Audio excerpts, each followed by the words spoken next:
Bem-vindo ao BTC Journal dessa semana, nosso resumo de notícias de negócios comentadas e analisadas pela equipe da BTC. Pessoal, vocês não sabem o quanto que eu ensaiei para fazer esse pequeno trecho, né? Hoje é dia 19 de 5 de 2022, em São Paulo. A gente está gravando agora de manhã, 9 graus. Já falei aqui com os meus colegas, Yuri não está em São Paulo, está fazendo 2 graus onde ele está. E o Goraeb aqui, que também está com a gente aqui, está, né, com uma temperatura um pouco melhor aí, Floripa, né, 16 graus, mas está frio em São Paulo.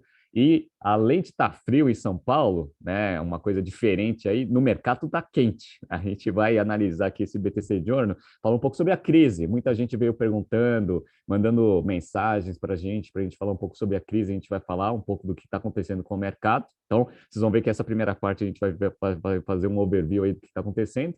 E depois a gente vai falar sobre algumas empresas e como que elas estão navegando nesse cenário ruim. Então a gente vai falar de Netflix, vamos falar aqui das construtoras, vamos falar do Nubank, Hapvida, Anima, vamos falar das americanas e também vamos falar de algumas empresas interessantes aqui, como a Shopee, que está aí, né, crescendo as operações aqui no Brasil. Vamos ver se esse negócio está indo bem, está indo mal. E também da OLX. Faz tempo que a gente não fala da OLX. Então, a gente vai fazer um apanhado aí de vários setores para saber como que esse cenário ruim da economia tá atingindo esses mercados. E como eu já adiantei para vocês, aqui comigo, para fazer essa edição aqui do BTC Journal, estamos com Yuri Salomone, nosso instrutor aí de comunicação empresarial, negociação e também estratégia. Fala, Yuri, tudo bem? Olá, Renato. Olá, Goraeb. Bom dia, boa tarde, boa noite a todos os nossos ouvintes, independente do momento que você está escutando aqui esse podcast. Sejam todos bem-vindos. Bastante notícia para comentar. E mais uma vez, Renato, passar um pouco do conhecimento que a gente absorveu aqui nesse dia de discussão. Muito bom, hein? E também com a gente, já adiantado também aqui, Guilherme Goraeb, nosso instrutor aqui de análise financeira, finanças corporativas, valuation e modelagem. Fala aí, Gora, tudo bem? Fala, Renato. Fala, Yuri. Bom dia, pessoal. Bom, hoje estou com a Insider escondida aqui debaixo de várias blusas, porque apesar de estar mais agradável que São Paulo, a sensação térmica tá osso aqui, tá um vento gelado.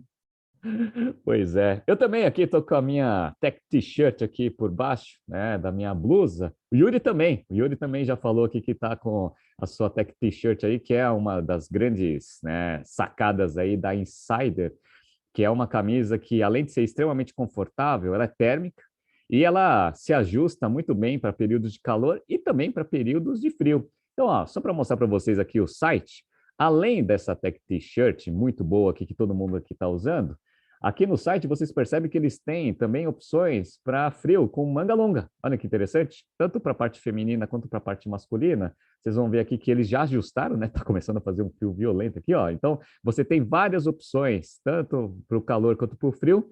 Entre no site da Insider aqui para você fazer aí a aquisição aí das suas camisetas aí, que eu acho que é uma excelente opção. E para quem ouve o BTC Journal, também vai ter um benefício, né? Que é um desconto de 12% utilizando o nosso, né, cupom que vai deixar aqui, eu vou deixar aqui na descrição, mas você coloca BTC12 lá, você já consegue adquirir aí os produtos com um descontinho interessante, que como a gente vai mostrar aqui que na crise, né, todo desconto é importante aí para a gente conseguir sobreviver aí ao que está acontecendo, beleza? Bora! Vamos começar aqui a falar um pouco sobre a situação que está acontecendo aí no mundo. Ontem aí foi um desastre total aí para o mercado de ativos aí do mundo inteiro. Deixa eu começar aqui mostrando aqui uma notícia da Forbes. Então, ó, queda dos índices internacionais empurra Ibovespa para baixo. Então, ontem, aparentemente, o mercado se ligou, né, que a crise ela é efetivamente séria e que isso vai contaminar aí a percepção de qualidade dos ativos que tem disponível. A gente até vai falar sobre alguns, né? Então, só para rapidamente explicar para vocês o que está acontecendo. Todo mundo achava que a inflação que está pegando forte aí no mercado seria uma inflação transitória. O que isso significa?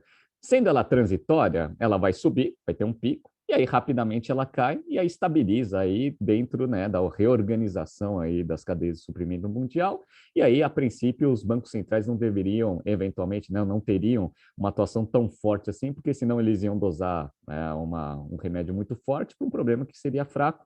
Eventualmente, não fazia sentido você fazer um aumento de taxa de juros muito forte para desacelerar a economia, dentro desse cenário. Qual que é o problema? O problema é que parece que essa inflação não é tão transitória assim.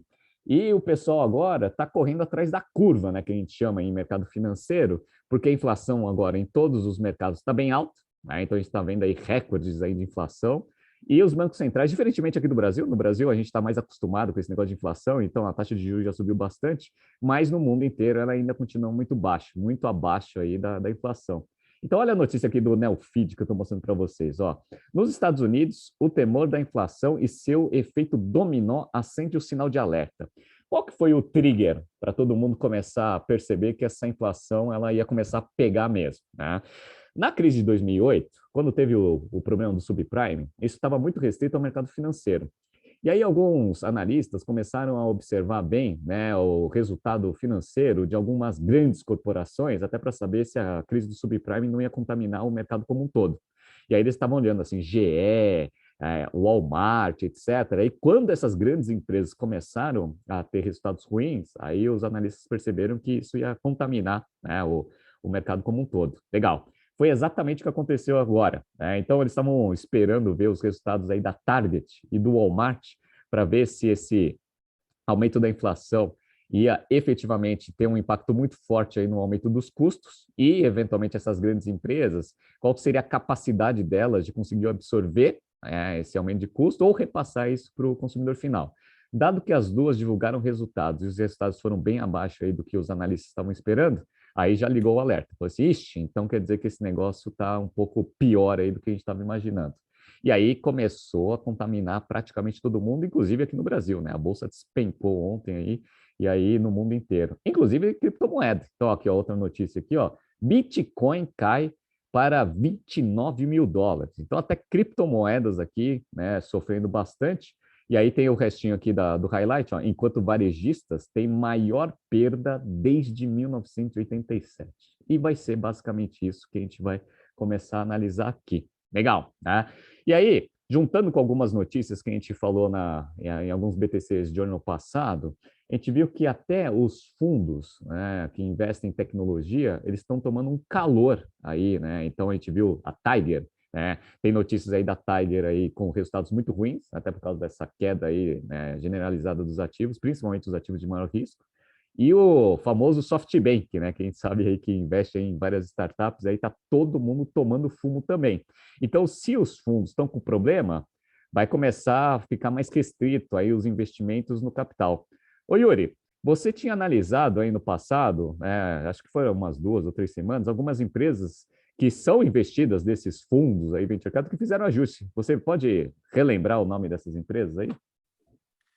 Sim, Renato. Eu comentei aqui da Loft, eu comentei da Quinto Andar e da Facile. E olha, a Facile é uma empresa que ela começou há 3 anos atrás e faz compras coletivas para melhorar o preço médio dos produtos. E nem ela está conseguindo sobreviver e fez aí as demissões que a gente comentou há 3 semanas atrás.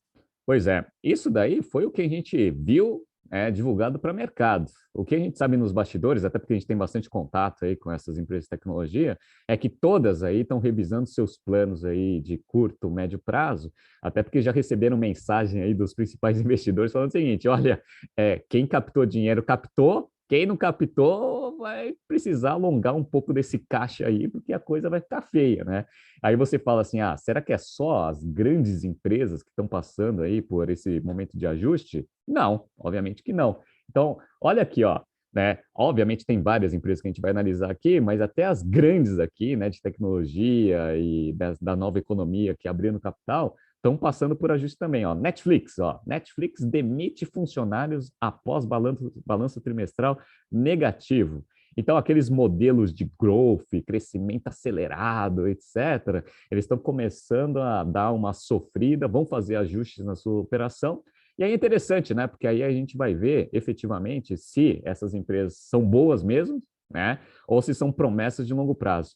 Agora, você falou uma frase interessante, né, quando a gente estava comentando aqui, de também, né, um fundo aí, parece que, né, um gestor de fundo aí fez uma entrevista e falou uma frase interessante. Você pode falar para a gente o que ele tinha falado aí? Ah, boa. Essa é uma notícia no Valor com o Kevin Efruzzi, que é um dos sócios da Axel Partners, um fundo de investimento americano, fundo de venture capital, né? Assim como Monax, Kazek, ele investe junto com esses fundos aqui no Brasil também. Ele falou que agora, né, que é aquela velha história a maré baixa e aí você vê quem está sem sunga, né? As empresas boas vão ficar, vai estar tudo certo para elas, mas quem tinha um modelo de negócio insustentável, esse é o momento do mercado limpar esses caras, né, tirar esses caras de jogo. Pois é, né? E é isso, né? Vamos ver quem está sem sunga, né? Eu acho que vai ter bastante gente sem sunga aí, né? Inclusive, a gente até falou aqui algumas empresas, né? O Yuri até foi me falando aqui algumas empresas, né? A Loft, Quinto Andar, né? Como a gente viu, né? Essa daí. E eu analisei algumas empresas também no BTC News, né? Uma delas aí, essas empresas, principalmente no setor de móveis, utensílios, West Wing, a gente viu, né? Que queimou bastante caixa aí, está passando por bastante dificuldade. Mobile também, com resultados muito ruins aí. Então, uma cacetada de empresas aí, vamos ver se eles conseguem ajustar suas operações para eventualmente passar por esse momento ruim. E aí, se eu puder dar um conselho aí para todo mundo, né? Quem assiste as nossas aulas aqui, tanto no Strategy Finance Program ou no General Business Program, que está com inscrições abertas, hein, pessoal? Se vocês quiserem aí, não se esqueçam de se inscrever aí. Conhecimento é a única coisa que, eventualmente, aí ainda continua sendo um ativo valioso aí para todo mundo, né? É a parte de construção civil. A gente sabe que construção civil ele tem dois problemas principais dentro do cenário que a gente está vivendo, né? Primeiro, inflação. Então, o custo aí para você conseguir montar aí uma operação, sei lá, um prédio residencial, comercial, os insumos eles estão cada vez mais altos, né, em termos de custo, que vai pressionar as margens, até porque ninguém está conseguindo repassar tanto o aumento do custo para o preço. E também com um ciclo de conversão de caixa muito longo, a gente sabe que esses negócios dependem muito de crédito. E o crédito, ele tem a ver com a taxa de juros, então o custo do capital está ficando alto também. Então você tem duas coisas que estão comendo a margem aqui das construtoras e das incorporadoras. Aumento de custo, tanto dos bens, né, dos insumos, quanto aí do capital. Então, essa análise aqui que eu estou mostrando para vocês aqui no Valor Econômico, ó, a inflação pressiona margens das incorporadoras no primeiro trimestre. Então, é muito legal essa notícia aqui, e ele mostra o seguinte, ó, margem bruta das construtoras, né, caiu de 30,9 na média do primeiro trimestre de 21 para 27,7, uma queda de 3,2 pontos percentuais. Legal? Então, margem bruta sendo pressionado, e olha o nível de alavancagem, galera. Alavancagem de 15,9 para 26,3. Então, além de você estar com uma margem bruta menor, ainda a alavancagem está grande, que vai fazer o resultado financeiro ficar ainda pior, porque a taxa de juros está lá na casa do chapéu. E a tendência é que ela aumente ainda. Então, assim, galera, se eu puder dar um conselho para você, aqui não é o BTC Money, né? Mas assim, se você pensou em algum momento em comprar uma consultora, então toma cuidado aqui, que eu não acho que é aí o principal investimento que você pode fazer, né? Eu sou muito conservador, então também não vou recomendar nada aqui, né? Para mim, ultimamente aqui, né, CDBs aí são as coisas, né, CDB só de banco que eu sei que não vai quebrar, né? A rentabilidade é horrorosa, né? Mas pelo menos o risco é relativamente baixo. Mas não estamos no BTC Money aqui para ficar falando sobre investimento, né? Enfim. Mas, Renato, no caso das construtoras aqui, a gente comentou sobre o IPO da Mitre, comentamos há um mês e meio atrás sobre as ações da Mitre, e elas têm caído significativamente, viu? Analisem bem aí questão de incorporação, questão de construção, porque está sofrendo os reflexos da inflação e do INCC, né? Índice Nacional da Construção Civil. Pois é, INCC em alta, taxa de juros em alta, né? Tempestade perfeita aí para as incorporadoras, né?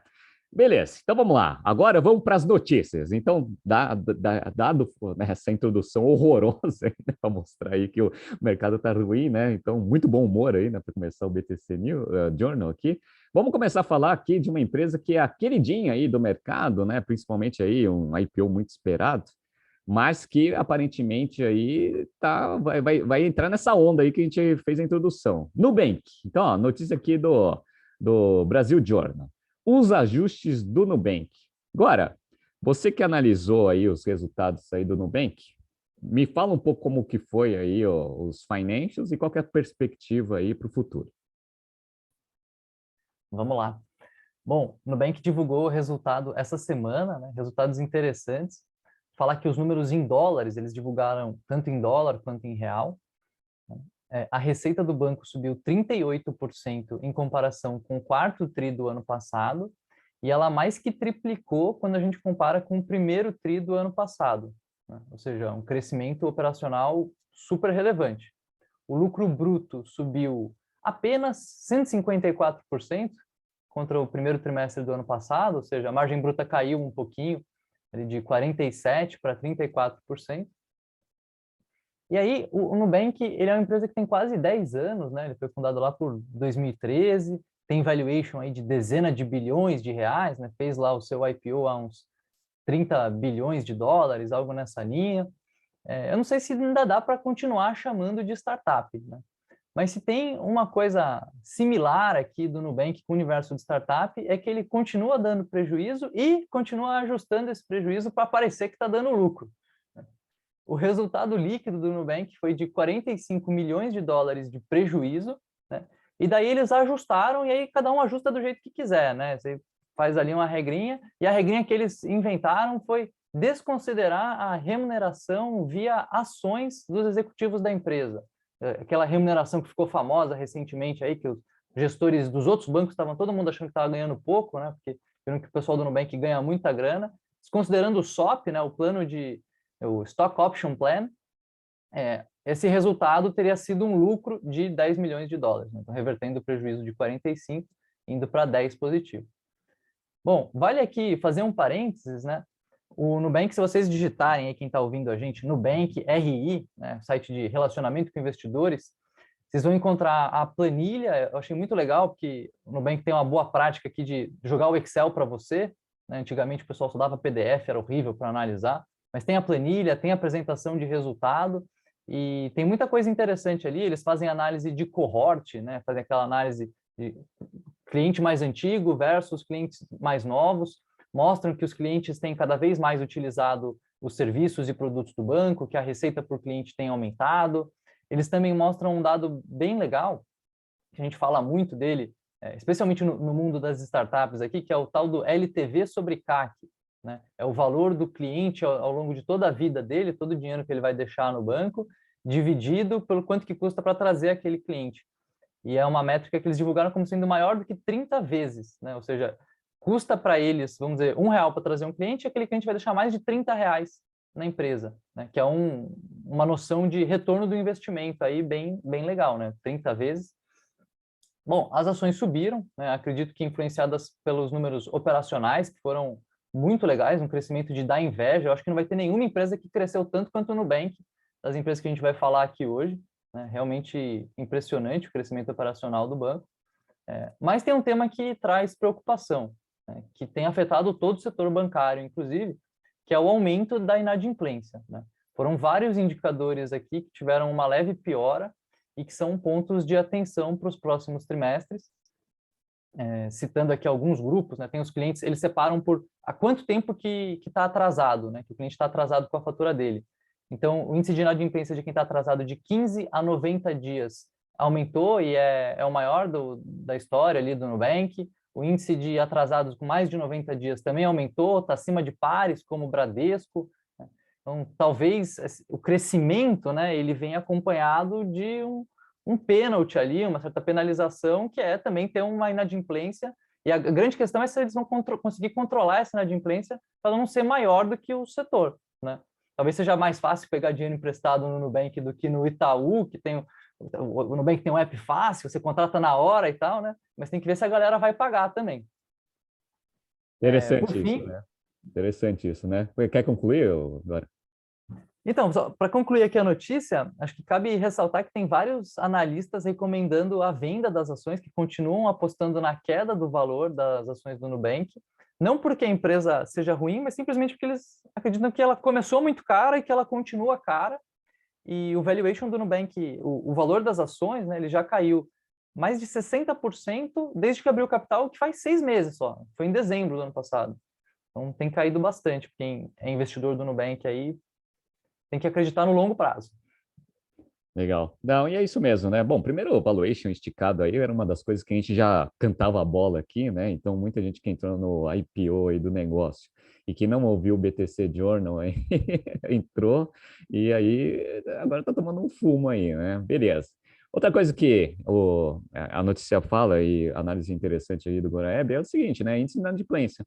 A facilidade de crédito é uma das alavancas aí para você conseguir crescer a sua base, né? Então, isso daí era uma coisa que dava menos tração aí, né, na relação do cliente com a empresa, mas como o próprio Goreb falou, análise de crédito é um negócio extremamente sensível. Se o índice de inadimplência começa a aumentar bastante, a rentabilidade do banco despenca. Dado que essas empresas novas aí de tecnologia e finanças começaram a facilitar muito, o acesso a crédito, o teste de fogo vai ser agora, né? Vamos ver aí com o mercado piorando, a galera começando a dar default aí em algumas dívidas, se todo mundo aqui que emprestou dinheiro a rodo vai conseguir aguentar aí essas perdas. Vamos analisar aí, isso daí é um ponto importante aí para a gente ficar de olho mesmo. Bora! Então vamos lá. Parece, então, que esses setores aí da nova economia estão sofrendo aí, principalmente no setor bancário. Vamos pegar um modelo tradicional aqui, que fez bastante sucesso aí nesses últimos anos, só que parece que está dando uma reversão aí nesse bom humor aí, a boa vontade do mercado em relação a esses modelos verticalizados de saúde. Então, olha aqui, ó, notícia do Brasil Journal. Hapvida desaba 17%. Estilhaços atingem o buy side. Então, nosso modelo verticalizado aí de hospital com plano de saúde, modelo extremamente vencedor, aparentemente está começando a dar sinais aí de fraqueza aí dentro desse cenário. Yuri, você deu uma analisada nesse negócio. O que aconteceu? Vamos lá, Renato. Eu dei uma analisada aqui interessante, tentei trazer os macro resultados que eu observei. E por que o resultado decepcionou? Eu vou separar em 4 partes. A primeira, a sinistralidade aumentou. A Hapvida, ela teve uma sinistralidade de 67% e a intermédica de 80%, sendo que a média histórica é de 73%, ou seja, as duas juntas fazem um composto ali bem maior. E antes da pandemia, a sinistralidade era de 55%, 50%, mais ou menos. E no caso da Hapvida, aí de 70%, 72% para a intermédica. Então, assim, a intermédica já tinha uma sinistralidade maior se comparada à Hapvida. Até aí, ok, mas o Renato me ensinou um termo aqui do business que é o seguinte, quando você junta água suja com água limpa, o que vai ter ao final é um monte de água suja. Aqui é um pouco disso, você juntou uma empresa com sinistralidade alta, ela não vai diluir muito com a outra que tem sinistralidade baixa. Bom, mas eu falei que eram 4 pontos. Primeiro foi esse. O segundo, falta de crescimento orgânico. Quando a gente tem um M&A, fusão, uma aquisição, você imagina que o crescimento da empresa vai ser maior. Não aconteceu. E pior, terceiro ponto, ela reportou uma queda de 64 mil vidas quando o mercado esperava esse ganho. E o quarto ponto, e não menos importante, eles tiveram um call meio confuso aí ao reportar esses resultados, um call liderado por 2 CEOs. E isso chamou a minha atenção aqui, porque são poucas as empresas que eu vi ter 2 CEOs. Bom, vamos lá. Em fevereiro, a Hapvida incorporou a Intermédica, para quem não lembra do histórico, o Jorge Pinheiro, filho do fundador da Hapvida, e o Irlau Machado se tornaram aí co-CEOs. Hoje, essa fusão está valendo menos do que a Hapvida valia sozinha. Então, é um problema grave aí para o setor histórico de planos de saúde. Bom, o grande problema da Hapvida é que ela tem uma carteira que 30% são planos individuais, ou seja, não são os planos corporativos que a empresa paga para os colaboradores. E que a Agência Nacional de Saúde, o órgão regulador, determinou uma redução de 8% no valor dos planos.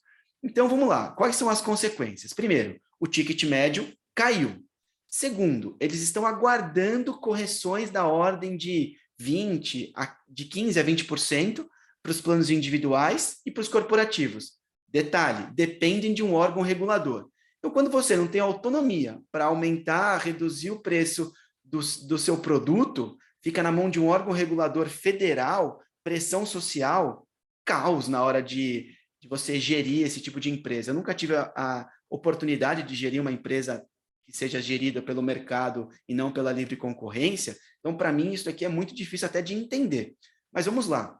Essa decepção toda se somou à de fevereiro, que as duas empresas divulgaram um guidance de sinergias da fusão ali, que ficou abaixo do esperado. Na época, até a ação caiu 5%, a gente acabou comentando aqui rapidamente no BTC Journal.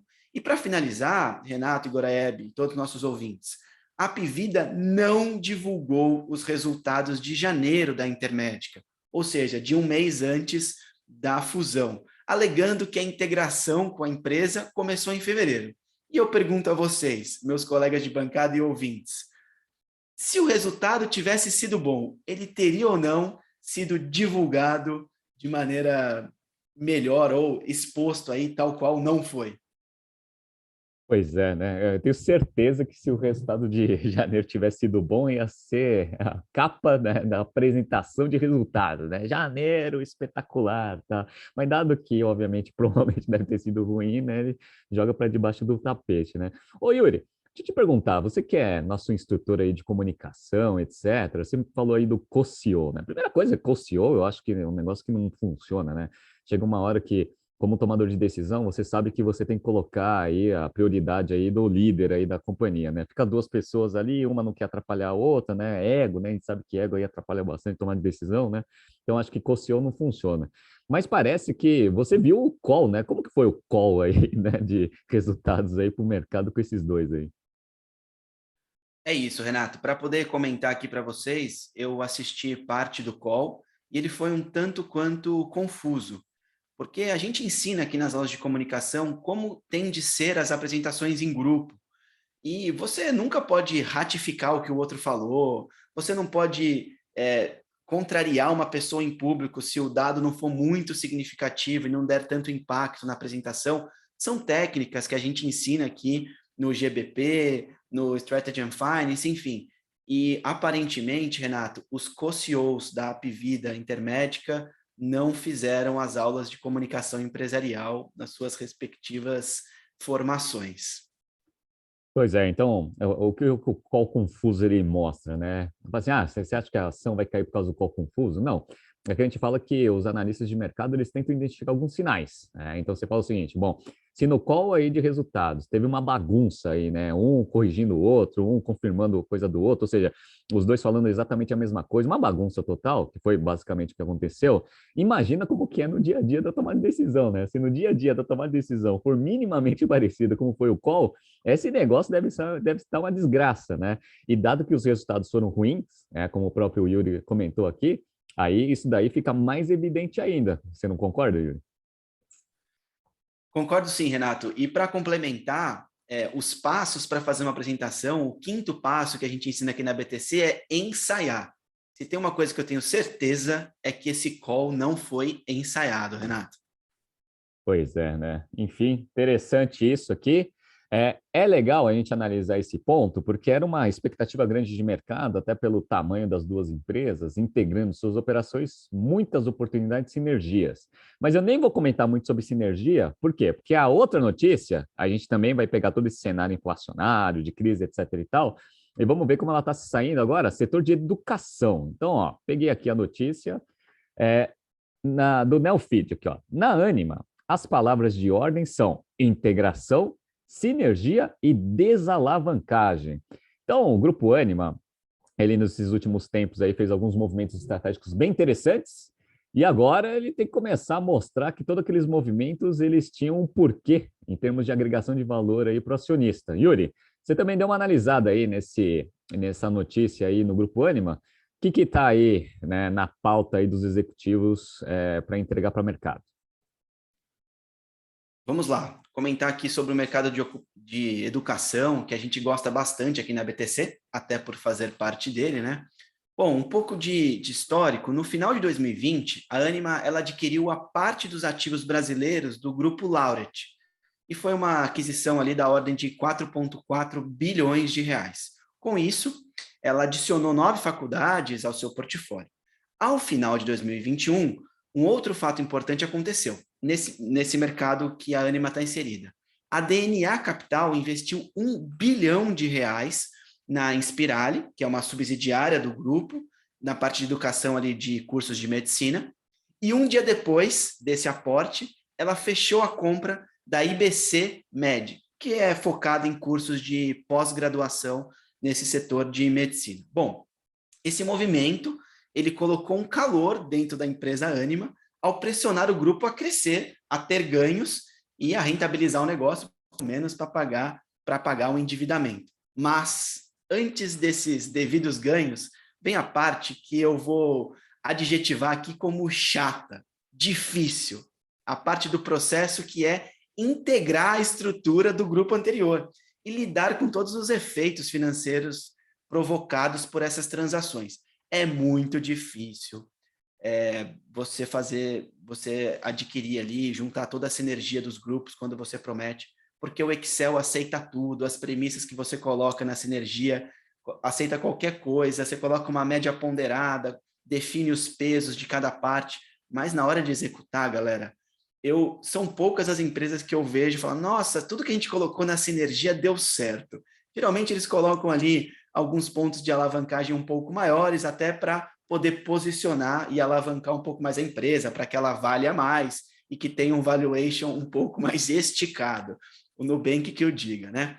Bom, o CEO da Ânima, o Marcelo Bueno, ele disse, nosso foco está na integração e na captura de sinergias das aquisições, com muita disciplina e foco na desalavancagem. Bom, é o mínimo que eu espero, Ânima, depois de adquirir todo mundo, agora captura essa sinergia aí para entregar o resultado. Vamos lá. Desde a aquisição da Laureate, a empresa ela captou em sinergias calculadas pela empresa cerca de 125 milhões de reais, e tem a expectativa que no 5º ano pós-integração, isso daqui é muito importante na notícia, não é de agora até finalizar a integração, é pós-integrar tudo, a Ânima registra um EBITDA incremental de 350 milhões de reais. Eu espero que acabe logo essa integração, porque se ela demorar, vai demorar para captar esse EBITDA incremental. Bom, taxa Selic alta, inflação alta, efeitos de compras da Laureate, tudo isso fazem juntas uma pressão sobre o endividamento da empresa. E a alavancagem financeira, que é a dívida líquida sobre o EBITDA, Renato, ela alcançou 3,4 vezes no primeiro trimestre. E a gente sabe, por aprendizados no mercado, que cerca de 3 é o limite. Ela já está um tanto acima.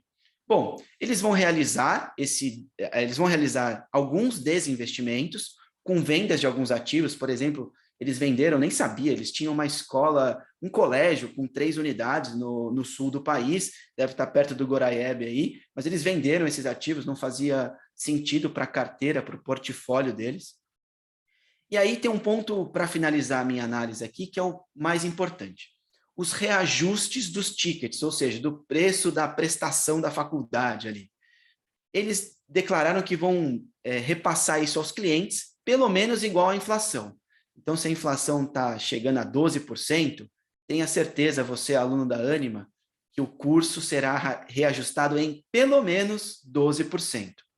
E o aumento de 145,4% na base de alunos, considerando os efeitos da aquisição, claro, né? Porque crescer 145% sem adquirir ninguém ia ficar bem difícil. Fizeram com que a receita da Ânima mais do que dobrasse e chegou a 902 milhões de reais. Estes mesmos efeitos levaram o EBITDA ajustado a crescer de mais de 2,4 vezes, então mais do que dobrou, para 339 milhões de reais e chegando aí a margem de 34,1% para 37,6%. Cresceu, entregaram resultado, mas agora tem o desafio de lidar com essa alavancagem grande que eles fizeram, Renato. Pois é, né? Esse cenário é bem difícil, né? Porque você também não pode, né, usar práticas comerciais aí focando tanto na geração de caixa e no aumento de rentabilidade, até porque se você perde performance, sua geração de caixa ela fica menor dentro desse cenário, né, de crise, etc e tal, e aí você tem menos geração de caixa para diminuir a alavancagem. Então, provavelmente o que eles estão fazendo é vender alguns ativos para conseguir captar um pouco de grana aí para aumentar o caixa e diminuir a dívida líquida. Acho que vai ser assim que eles vão trabalhar e aí vão deixar um pouco de margem ali para o comercial para você manter aí o ritmo de crescimento e manter aí um pouco de volume aí para diluir os custos fixos. Vamos ver, né? Uma equação meio difícil aí de você equalizar. E sempre tem aquele ponto que tanto na notícia aqui da Anima com a notícia da Rap Vida, a gente fala, né? O Yuri colocou muito bem, né? Sinergia, né? Sinergia é aquela coisa que justifica qualquer aquisição a qualquer valor. O difícil é você capturar sinergia. Isso é difícil pra caramba, né? Muitas empresas sofrem com isso e, consequentemente, não capturando sinergia, isso significa que aquele valor da transação lá atrás, né, que parecia baratinho, né, começa a pesar, né? Vamos ver aí, né, várias coisas que a Anima vai precisar ajustar aí dentro desse cenário, né? Vamos torcer aí para que esse negócio aconteça. A única empresa que não ajusta os preços à inflação aqui é a BTC, né? Então, quem quiser fazer curso na BTC, a gente está segurando todos os preços aí nesses últimos 2 anos, olha que sensacional, né? Então, a princípio, né, se você for ver o preço real, está menor, né? Então, a gente está usando a inflação a nosso favor aí, está cada vez mais barato fazer curso da BTC, aproveita, hein? Beleza, então vamos lá. Vamos começar agora a falar sobre, né, algumas empresas que, pelo menos nas notícias, estão parecendo que estão indo melhor, né? Só que a gente vai ver que a análise não é tão assim, né? Então, ó, primeiro aqui é Americanas, aqui, ó, Americanas. Então, ó, notícia do Brasil Journal. Americanas tem operacional forte, mas despesas financeiras, né, quase que dobram. Então, quando a gente olha essa notícia agora, você que analisou aí Americanas, parece o seguinte, pelo menos essa impressão, né? Então, parece que as coisas estão indo bem em termos operacionais, sensacional, a empresa está crescendo para caramba, mas ela está com um probleminha ali de resultado financeiro que parece que é simples de resolver. Foi basicamente isso que você analisou? Probleminha pequeno, né? Tá tudo tranquilo agora.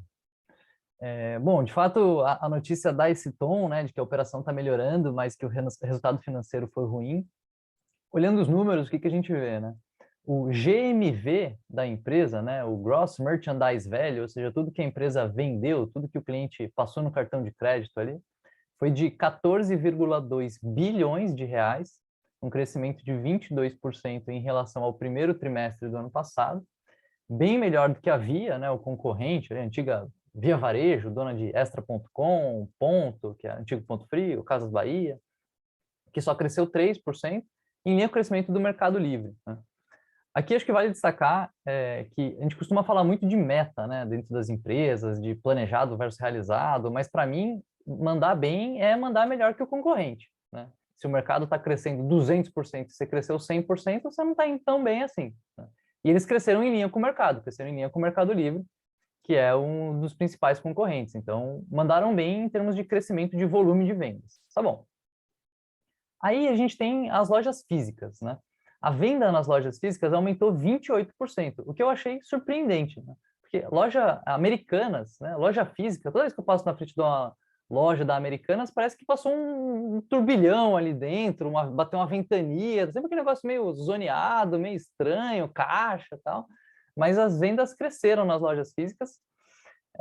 E aí tem um indicador importante quando a gente olha a venda de loja física, que é o Same Store Sales, né, que a gente já comentou várias vezes aqui nesse canal, que é a venda das lojas que estavam abertas há um ano, porque boa parte desse aumento pode vir da abertura de novas lojas, né? Quando a gente olha o Same Store Sales, o crescimento foi de 10%. Parece bom 10%? Ah, é bom, mas se a gente lembrar que a inflação está mais do que 10%, está uns 11, 12%, então, significa que, em termos reais, as lojas estão vendendo menos, né? Então, não é tão bom assim. As vendas online cresceram 20%, que é legal. E, segundo a empresa, elas teriam crescido 30%, ou seja, eles perderam aí 10 pontos percentuais de crescimento por conta daquele ataque cibernético que aconteceu lá em fevereiro, né? Alguém hackeou ali a Americanas, o sistema caiu, o site ficou fora do ar, ficaram vários dias sem vender nenhum real pelo site, né? Bom, o EBITDA ficou em 660 milhões de reais, cresceu 58%, fantástico aqui. A margem EBITDA, né, ou seja, a eficiência da operação também subiu um pouquinho, 1,8 pontos percentuais, comparando com o primeiro tri do ano passado, ela ficou em quase 10%. o resultado líquido saiu de 224 milhões e aumentou para 238 milhões. A única questão é que é tudo prejuízo, né? Tinha 200 milhões de prejuízo no ano passado e agora 238 milhões de prejuízo também. Por que está dando prejuízo? O resultado financeiro, como a notícia coloca aqui, é o grande vilão. O resultado financeiro atrapalhou bastante. Ele piorou, ele aumentou 82% e foi negativo em 463 milhões. O que é isso aqui? É o custo financeiro, né? O custo de dívida. O juros está subindo, a dívida da empresa está subindo também, né? O custo dessa dívida está subindo. Aí você pensa, pô, o EBITDA foi 660. Aí esse EBITDA tem que pagar essa dívida, né? Que foi 460. Está sobrando uns 200 ali, né? Só que o EBITDA também tem que pagar o DA ali, né? A depreciação e amortização. E as lojas americanas têm o quê? Aquelas maravilhosas lojas físicas, né? Quanto será que eles têm de depreciação, né? Quanto que custa aquelas lojas físicas? De depreciação e amortização, foram quase 500 milhões de reais no primeiro trimestre. Então, tem quase 500 milhões de dívida, quase 500 de depreciação. O resultado foi 600, a conta não fecha, né? Aí você pensa, tá, mas eles devem estar gerando caixa, então. A operação não deu lucro, mas está gerando caixa. Será? Também não, né? A operação queimou 560 milhões de reais de caixa, as atividades de investimento queimaram outros 440 milhões de reais, mas as atividades de financiamento trouxeram caixa para a empresa. O que é isso? Tomou dívida, né? Aumentou o quanto que entra de dívida. Eles tomaram mais dívida do que pagaram dívida nesse trimestre. Eles tomaram mais de 1 bilhão de dívida e usaram já 300 milhões para pagar dividendo, usaram outros 500 milhões para recomprar ações. Esse foi um movimento que foi criticado por alguns analistas, dele estarem tomando dívida e usando isso para fazer recompra de ação, para pagar dividendo, mas a recompra de ação, ele é um sinal interessante da empresa, né? Que quem mais entende do negócio, que é quem está lá dentro da empresa, está achando que o preço da ação está barato e está comprando ação. Então, longe de ser uma recomendação de investimento, vale a pena analisar isso daqui mais a fundo, vale a pena consultar um especialista como o Rafa, que faz parte aí do BTC Money, mas é um ponto interessante para a gente ficar de olho. Tem várias empresas que estão fazendo isso, que anunciaram recompra de ação nas últimas semanas. Bom, o resultado como um todo foi bem recebido. Depois da divulgação, as ações abriram em alta de mais de 5%. Porém, quando a gente olha preço de ação e olha um horizonte de tempo um pouquinho maior, eu estava olhando ali e desde agosto de 2020, que foi a máxima histórica das ações da B2W, a controladora da Americanas, as ações já caíram mais de 80%. Eu não queria ser um acionista da Americanas aí nos últimos anos, né? Pois é, né? Então a gente percebe aí que empresas extremamente alavancadas, que é o caso aí da Americanas, elas estão sofrendo bastante com o aumento do custo desse capital. Isso aí vai começar a pesar fortemente aí no resultado financeiro, que provavelmente também vai ter uma influência muito negativa aí no lucro líquido.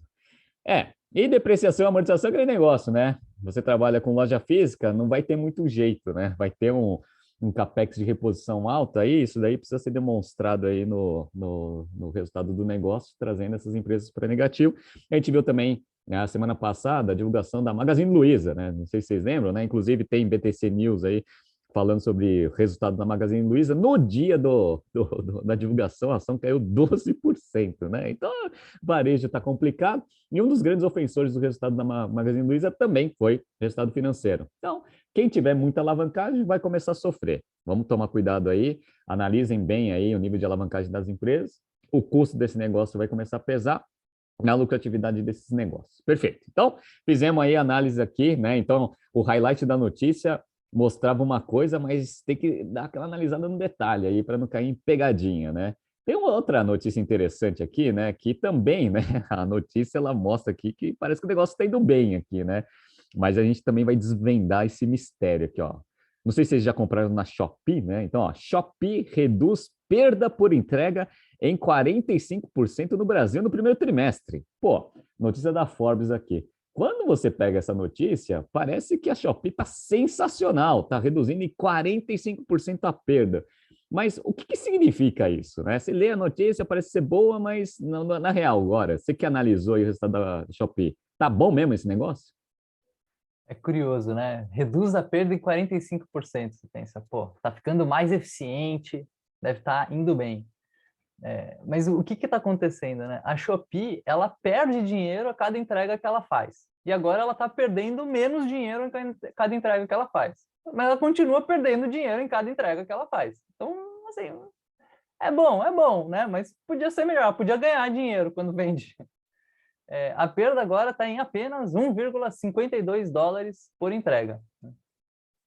Isso é um conceito bem interessante, né? Que é analisar o por entrega, o por venda, o por produto, que é o famoso Unit Economics, né? A gente olha bastante isso em startup, é ver na margem, né? Cada venda, quanto que você está ganhando ou perdendo. E a Shopee está perdendo, né? O que significa isso? Significa que ela precisa melhorar a eficiência dela para conseguir escalar de maneira saudável, né? Se ela aumentar o volume perdendo em todas as vendas, ela vai, consequentemente, aumentar o quanto que ela perde, né? A operação, ela tem crescido, ela tem vários indicadores apontando crescimento, então tem número de downloads do app crescendo mais de 30%, tráfego no site crescendo mais de 70% em relação ao ano passado, mas a controladora está sentindo esses prejuízos aí. A controladora da Shopee, controla outras marcas também, está tendo prejuízos bilionários, sofrendo inclusive com cadeia de suprimento, que é um tema que a gente comentou, né, que está impactando várias empresas, seja primeiro por conta do Covid, por conta de navio que trava canal lá na Ásia, na África, não sei o quê, seja agora a guerra da Ucrânia. E a pergunta que fica para mim é quão fundo é o bolso de quem está bancando todo esse prejuízo, né, essa ineficiência? Até quando que ele vai permitir uma operação deficitária? Esse filme de queimar a margem para ganhar mercado, a gente já viu com app de mobilidade, já viu com app de entrega de comida, e o resultado a gente já conhece, né?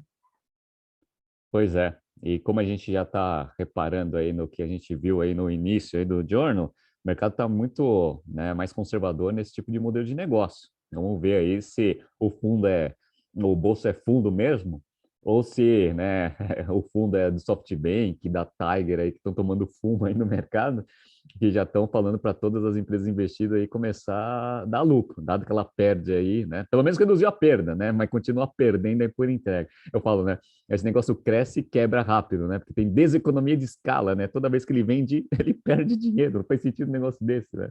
Vamos ver se o mercado começa a ficar um pouco mais racional aí dentro desse modelo de negócio. Bora!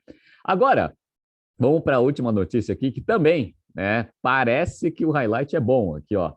Na cola do Mercado Livre, OLX desapega e investe em cartão e logística.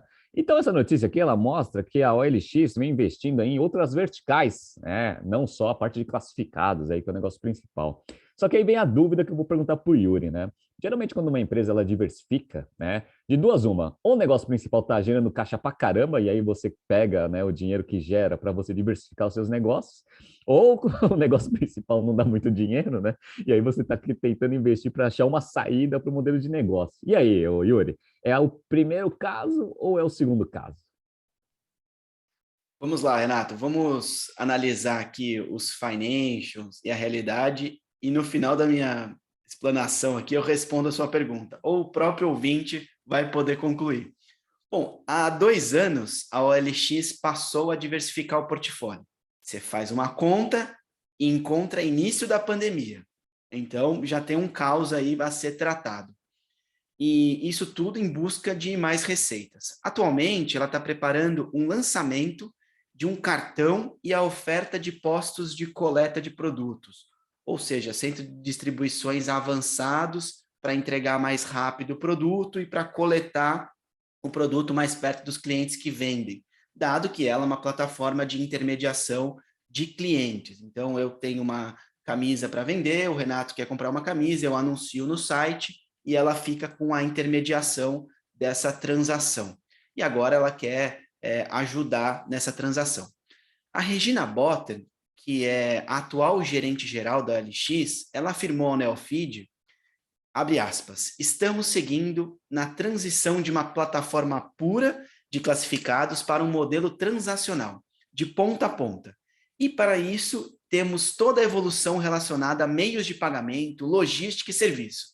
Famosa, Renato, verticalização da cadeia. Então, ela entrega, ela recebe produtos, logística, pagamentos, porque ela faz as transações, e vender serviços para ajudar o vendedor ou o comprador a ter um serviço melhor na entrega e ter menos problemas aí de perda no transporte, por exemplo. Bom, para cumprir essa jornada, desde o início, desde o do fim de 2020, o grupo OLX foi estruturado em duas grandes áreas.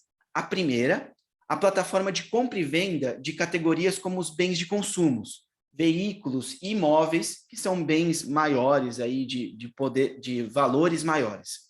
E uma segunda vertical é a unidade Zap+, focada em anúncios de imóveis numa abordagem mais B2B, empresa para empresa, por meio de relacionamento com corretores, imobiliárias, incorporadores. Vamos lá. Essa divisão ela teve origem na aquisição da Zap por 2,9 bilhões de reais. Então, de um lado ela cresce com anúncios, de outro ela ganha nas transações. Legal. Eduardo Yamashita, que é o diretor de operações da Gouveia Ecosystem, é uma consultoria especializada em consumo e varejo, ele disse: o GMV da OLX é estratosférico. O Gora acabou de comentar aqui que o GMV era de 14,2 bilhões na empresa que ele estava analisando. Pessoal, 220 bilhões de reais é o GMV da OLX. Transaciona dinheiro demais. Mas o percentual de ganho é muito inferior às outras plataformas, que ganham um percentual sobre a venda de produtos e não só nos anúncios. Então, ela transaciona muito, mas fica com muito pouco. Aqui é uma empresa que ganha por causa do volume, mas o volume não está sendo suficiente. E aí, como parte integrante da estratégia de diversificação de portfólio, com a chegada da Botter, há 8 meses atrás, tem os seguintes assuntos para aumentar ou diversificar o portfólio. Primeiro, OLX Pay, que é o famoso cartão de crédito da OLX, para facilitar pagamentos e recebimentos. Oferta de financiamento. OLX, eu te convido a escutar a notícia que o Goraeb acabou de analisar do Nubank. Olha o que dar crédito no mercado está fazendo com a ação do Nubank. E terceiro, postos de coleta, que são esses drop-offs, que nada mais é do que um centro de distribuição avançado, como eu comentei. O Mercado Livre fez isso na pandemia e está nadando de braçada, está crescendo muito, porque facilita tanto para o vendedor quanto para o comprador na transação que ele faz ali no seu e-commerce. Então, pessoal, ao diversificar o portfólio, a gente tem que analisar bem, fazer as análises de viabilidade que a gente ensina aqui no GBP, avaliar se aquilo dá ou não resultado e não simplesmente sair atirando para todo lado. Respondendo a sua pergunta, Renato, é o desespero que está fazendo a OLX diversificar o portfólio. Interessante, né? A OLX é uma empresa que, quando você compara ali com os outros classificados, parece que ela ficou um pouco para trás, né? Pelo menos na operação do Brasil, né? Ela é controlada por uma controladora mundial aí, e aí tem todas as operações, parece que está correndo atrás do prejuízo, está fazendo alguns movimentos. Eu sei que esse negócio aí tem uma margem EBITDA bem apertada ali, em torno de uns 5%, então provavelmente, né, esse negócio deve estar tomando um fumo aí, e aí está tentando ver alternativas aí para aumentar a rentabilidade do negócio. Interessante, vamos ver aí. Então, fizemos aqui um overview, né? Essa semana, infelizmente, só trouxemos más notícias, mas é importante a gente passar isso para o nosso ouvinte, até para entender qual que é a situação atual de mercado, até para tomar decisões, tanto de alocação de recursos mais eficiente, quanto até na tomada de decisão de carreira, né? Então, tomem cuidado aí com o que está acontecendo, pessoal. Conforme as notícias forem saindo, a gente vai atualizando aí o que está acontecendo no mercado, né, nos próximos BTCs Journal aí no futuro, perfeito? Bom, queria agradecer aí a presença dos meus colegas aí. Yuri, obrigado aí pelas análises.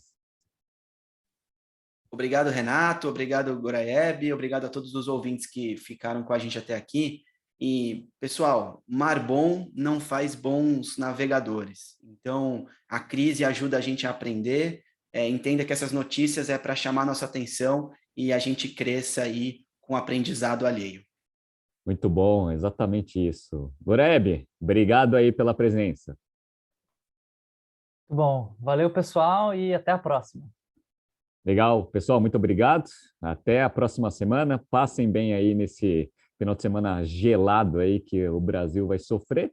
Semana que vem espero que esteja um pouco mais quentinho e a gente retorne aqui com notícias melhores. Grande abraço e até semana que vem.